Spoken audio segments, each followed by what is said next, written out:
నమస్తే సార్. నమస్తే అండి. పార్టీ కార్యాలయం దగ్గరికి వచ్చారు. అక్కడ జనవాణి కార్యక్రమం జరుగుతుంది. ఏదో అర్జీ పెట్టుకుంటూ వచ్చినట్టున్నారు. ఎక్కడి నుంచి వచ్చారు? ఏంటి? మేము జగ్గిపేట నియోజకవర్గం నుంచి వచ్చామండి. నా పేరు ఎవరసెట్ ఆంజనేయులు. నేను ఎందుకు వచ్చానంటేనండి, సామినేని ఉదయభాను గారు ఈ నెల 22వ తారీఖు జనసేన పార్టీలో చేరుతున్నారని ఊహాగానాలు అయితే వస్తున్నాయండి.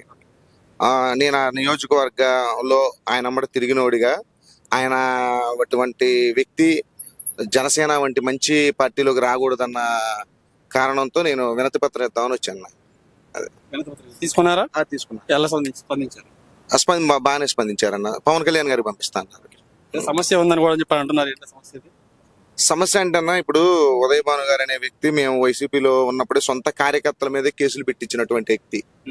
అటువంటి ఆయన ఈ రోజు అధికారం ఉందని కేవలం 2 నెలల్లోనే పార్టీ మారి మళ్ళీ ఆయన వచ్చి ఇక్కడ మళ్ళీ యువతల మీద కేసులు పెట్టించడం, జనసేన వైసీపీ కార్యకర్తల మీద కేసులు పెట్టడం తప్ప ఆయన రావటం వల్ల ఉపయోగం ఏముంటుందన్న. అధికారం ఉన్నప్పుడు అవతల నుండి కేసులు పెట్టించిండు, మళ్ళీ ఇప్పుడు వచ్చి కేసులు పెట్టడానికి తప్ప ఆయన సేవ చేయడానికి ఏం రాడు. ఎందుకంటే గత 5 సంవత్సరాల్లో వాళ్ళ ఫ్యామిలీ మీద కానీ వాళ్ళ మీద కానీ వచ్చినటువంటి ఆరోపణలు రాష్ట్రంలో ఏ ఎమ్మెల్యే గారి మీద రాల.